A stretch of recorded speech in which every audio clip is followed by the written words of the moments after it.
Emily Clark thought she had found the love of her life in Michael Granger, but just 7 days after saying, "I do," she was dead, and everything he ever told her was a lie. The wedding of Michael Granger and Emily Clark was the kind of event people in the quiet town of Redwood Hills would talk about for years. It was held in the blooming gardens of the Clark family's estate, with strings of fairy lights and soft music drifting through the air. Everyone seemed happy for the bride. Everyone except a few of her closest friends, who had questions they kept to themselves. Emily had always been thoughtful and careful, the type to overthink before making big decisions. But this marriage had come quickly. Too quickly, some thought.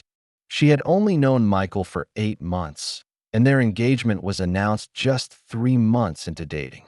People were surprised, but Emily looked happy. That was enough for most to accept it. Michael Granger had arrived in Redwood Hills with little background, just a smile and a business card. He claimed to work in real estate and had recently moved from another state to escape the noise of big city life.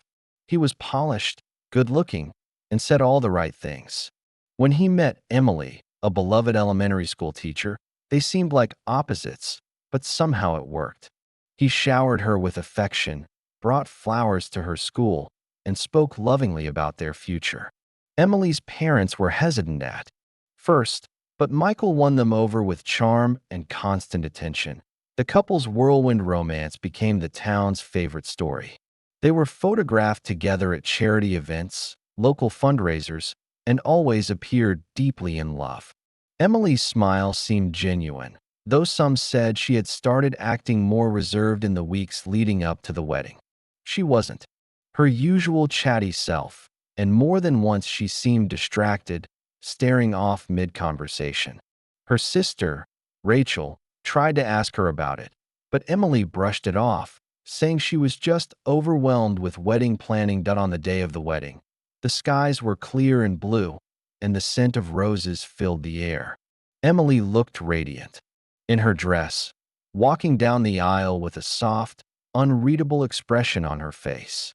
Some thought she looked nervous, but others said all brides do. Michael stood confidently at the altar, smiling with pride. His vows were emotional, speaking of love at first sight and destiny. He told everyone he had waited his whole life to find someone like Emily, and now that he had, he would never let her go. After the ceremony, guests enjoyed a lavish reception. There were heartfelt toasts, a beautiful first dance, and laughter, echoing under the stars. Michael stayed close to Emily's side the entire night, occasionally whispering things into her ear that made her smile, though not always. A few guests noticed moments when Emily's smile faded just a little too quickly, her gaze slipping away from him as if she were lost in thought. But the champagne flowed, the music played, and the night carried on like a dream by the end of the evening. The couple departed in a white vintage car, waving to the crowd. Emily leaned her head on Michael's shoulder, and the photo taken at that moment would later be used in news reports across the country. At the time, it looked like the beginning of a beautiful life together. But it was the last time most people would ever see Emily alive. Within 7 days, the woman everyone thought had just found her happily ever after would be dead, and her perfect wedding would be remembered not as a celebration, but as the start of something far more sinister. That a week after the wedding, Redwood Hills woke up to the kind of news that seemed impossible in their quiet town. Emily Clark Granger was dead. The first call to authorities came from a neighbor who had grown concerned after noticing that Emily's car hadn't moved in 2 days. The mail was piling up, and the porch light had been left on during the day. She had knocked several times, but received no response. When the police arrived and pushed the door open, they were met with silence and an uneasy stillness that filled the air like a warning. Emily's body was found at the bottom of the staircase. Her head rested at an awkward angle, and blood had pooled beneath her. The initial thought was that it had been a tragic accident, an unfortunate fall down the stairs. But the scene raised quiet questions. There was no sign of forced entry or struggle, Yet something about the way her body lay didn't quite match a simple misstep. The staircase was steep, yes, but Emily had lived in the house her entire life and had never had an accident before. Michael was not home when the discovery was made. When contacted, he said he had gone out of town for a short business trip and was already on his way back. He arrived later that afternoon, calm and composed. He told police that Emily had mentioned feeling dizzy and lightheaded lately, possibly due to stress or something medical. He suggested she might have fainted while walking down the stairs. His explanation was plausible, but something about his demeanor felt off. He didn't ask to see her body. He didn't cry.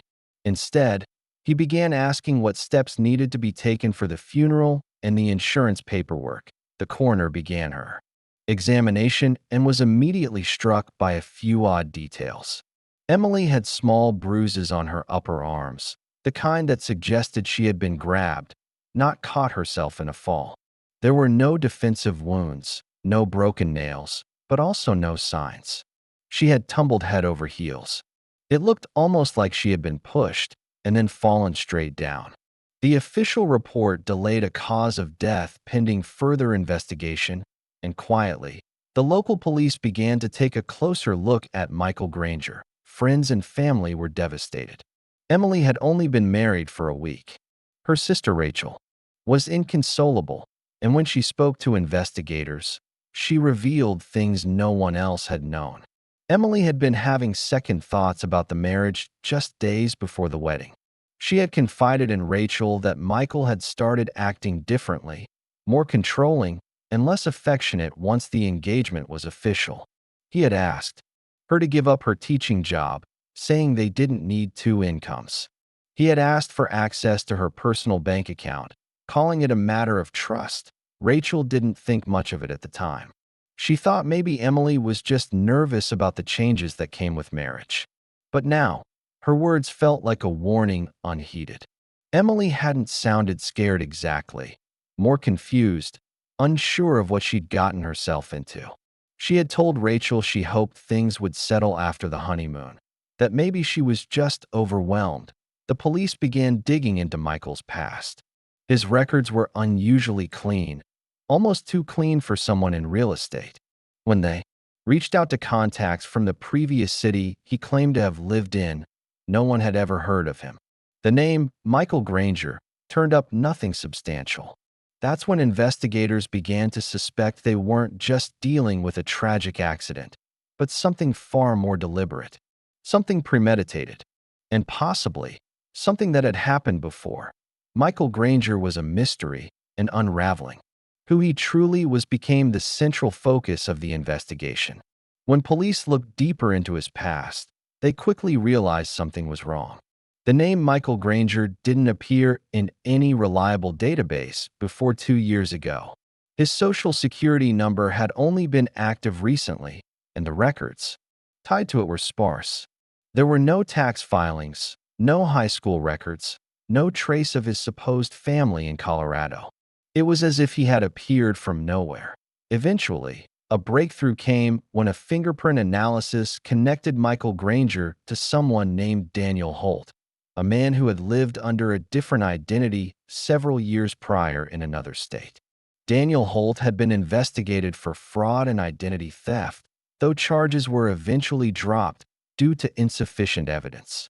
He had reportedly been involved in a relationship with a wealthy older woman who died under suspicious circumstances. No charges had been filed at the time, and the case had gone cold. But the similarities were hard to ignore. Both women had changed their wills or financial documents shortly before their deaths, and both had been with Daniel when they died. Now living as Michael, he had used a new identity to slip into Redwood Hills and reinvent himself. He was calculated, careful, and never stayed in one place long enough for questions to catch up to him. Until Emily. As detectives pieced together his pattern, they began examining financial records and uncovered something chilling. 2 weeks before the wedding, Michael had taken out a life insurance policy on Emily worth $750,000. It had been purchased quietly through a private broker with Michael listed as the sole beneficiary. The timing was deliberate. The policy went into full effect exactly 7 days after their wedding, the same day Emily was found dead. Michael told police the policy was Emily's idea, something she wanted for peace of mind. But when they checked with her close friends, none of them recalled her mentioning it. Emily had never expressed interest in life insurance, nor had she seemed concerned about finances. Her job as a teacher didn't pay extravagantly, but she came from a modestly wealthy family and had no debts. The more investigators looked, the more suspicious the whole story became. Emily's laptop provided additional insight. Hidden in a folder labeled Personal, they found a series of journal entries she had typed in the final weeks of her life. The entries revealed a shift in her emotional state, from excitement and hope to doubt and anxiety. She described how Michael's behavior had changed after their engagement. He had grown distant when they weren't in public, often criticizing her for small things. He was no longer the affectionate, supportive partner he had once seemed. She began writing down things she noticed. Late-night phone calls he wouldn't explain, unexplained absences, moments when he stared at her in silence, as if calculating something. One entry, written just 4 days before her death, detailed a moment when Emily found a second phone hidden in Michael's briefcase. When she confronted him, he brushed it off as a work phone and accused her of being paranoid. She wrote that she didn't believe him. She wrote that she had started researching annulments. Most haunting of all, her final entry read, "If something happens to me, I want someone to know I was starting to feel afraid." It was no longer a question of whether Emily's death was an accident. It was a matter of proving how it happened and how carefully it had been planned. Michael's past, the insurance policy, and Emily's private writings were aligning like pieces in a puzzle no one had wanted to believe. But the picture they were forming was undeniable.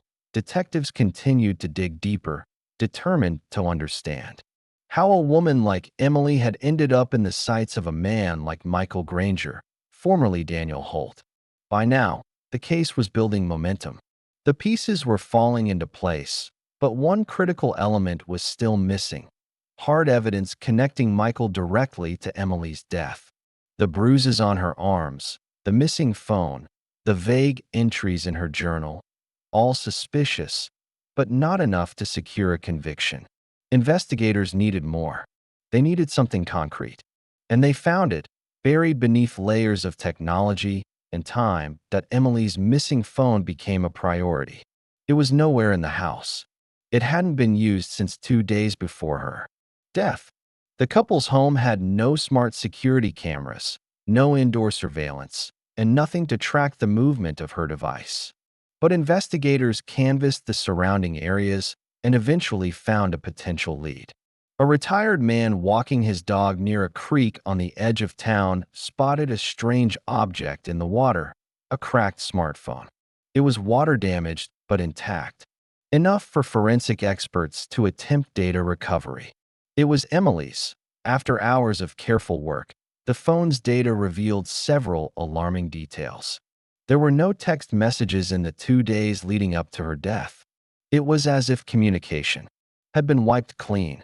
But one file stood out: a voice memo, recorded late at night, saved under the name "Read This If I'm Gone." The recording was short, only 90 seconds long, but its contents were chilling. In a trembling voice, Emily said she didn't feel safe. She said she believed Michael had changed and wasn't the man he claimed to be. She mentioned the insurance policy and her fear that he might have married her for a reason she hadn't understood until it was too late. Her final words were haunting. "If something happens to me, it wasn't an accident." That single recording changed everything. It wasn't just a suspicion anymore. It was a message from the grave, a woman documenting her fear in the only way she could. Prosecutors now had motive, circumstantial evidence, a financial trail, and a recorded cry for help. The investigation turned toward the night of Emily's death. Michael claimed he had been away on business, but his alibi began to crack under pressure. No hotel confirmed his stay. No one remembered seeing him at the conference he claimed to attend. Surveillance footage from a gas station near their home caught his car at 11:12 p.m. the night before Emily was found. His trip never happened at IN. A final push, detectives obtained a warrant to search Michael's private storage unit, rented under yet another alias. Inside were folders, documents, and devices connected to his previous life. But what stood out most were the files related to Emily. There were printed maps of the home, financial statements, and drafts of emails written as if from Emily, requesting the policy. One document was labeled Contingency Plan. It listed steps to take after a sudden spouse death, lawyer recommendations, insurance numbers, and timelines for payout processing. That it became clear that Emily's death wasn't a spontaneous act of rage. It was planned, methodically over weeks, possibly months. Her fall down the stairs had been carefully staged to appear accidental, timed to match the insurance activation. And Michael had nearly gotten away with it. Nearly. He was arrested without resistance. In interviews, he remained quiet, cold, and emotionless. He said little except to deny involvement, calling the evidence circumstantial. But the picture was complete. The man who had stood in front of a town claiming eternal love had been wearing a mask. Behind it was a man chasing money, hiding a trail of lies, and leaving tragedy wherever he went. Emily had sensed the danger too late, but she had left just enough behind to speak the truth. After she was gone, Michael's trial began nearly 1 year after Emily's death. By that time, the quiet shock in Redwood Hills had turned into outrage. The community that had once admired the Grangers' fairy tale romance now watched as the story unraveled into something darker. Courtrooms were filled daily, not only with Emily's grieving family and friends, but also with neighbors, teachers, former students, people who had loved and respected her. They sat in silence as the prosecution laid out the facts piece by piece. The case against Michael, once seemingly circumstantial, had become a fortress of evidence. Prosecutors began by establishing Michael's true identity as Daniel Holt, a man with a past littered with deception. Using fingerprints and recovered documentation, they painted a clear picture of someone who had repeatedly reinvented himself, leaving chaos in his wake. But this time, there was no escape. They presented the life insurance policy, finalized just weeks before the wedding. They explained how it became valid precisely 7 days after the ceremony, the very day Emily was found dead. Jurors were shown bank statements that revealed Michael's severe financial troubles, hidden credit card debt, and maxed out accounts. Then came the surveillance footage from the gas station, proving he had lied about his whereabouts the night Emily died. His alibi, already thin, completely collapsed. But the most powerful moment in the courtroom came when the voice memo from Emily's phone was played. Her voice echoed across the silent room, trembling and cautious, yet unmistakably clear in her message. She didn't feel safe. She feared her husband. She believed something might happen to her, and she wanted someone to know that it wouldn't be an accident. Jurors sat motionless. Emily's family quietly wept. Even the defense team seemed visibly shaken by her words. That recording became the emotional core of the trial, a direct plea from a woman who sensed the danger but had nowhere left to turn. The defense attempted to argue that the fall had been accidental, that Emily had written the memo in a moment of anxiety, and that the insurance policy was a mutual decision. They suggested that Michael's past mistakes didn't prove he was a murderer, but the timeline, the motive, the physical evidence, and the eerie pattern in his history all worked against him. The prosecution reminded the jury that Emily's death was not random. It was the end result of careful planning by a man who saw love as a transaction and marriage as an opportunity. After 3 days of deliberation, the jury returned with a unanimous verdict: guilty. Michael Granger, born Daniel Holt, was sentenced to life in prison without the possibility of parole. The courtroom erupted into quiet sobs of relief. Emily's family held each other tightly, finally receiving the justice they had feared might slip away. But the story didn't end there.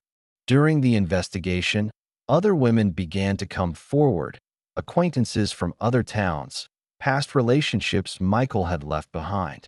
One woman in particular, from his time as Daniel Holt, had a story almost identical to Emily's. She had dated him briefly, and just before their engagement, she claimed he began asking for financial information and encouraged her to take out a small insurance policy. She broke off the relationship after sensing something was wrong, and within weeks, he disappeared. Her testimony hadn't been used in court, but it painted a broader, more terrifying picture. Emily might not have been the first target. She was simply the one who left behind enough evidence to expose the truth. Emily Clark Granger was remembered, not only as a kind-hearted teacher and beloved daughter, but as a woman whose final instinct to speak up had cracked open the lies surrounding her. In her fear, she had found the courage to leave a trail behind. And in doing so, she ensured that the man who claimed to marry her for love would never harm another soul again.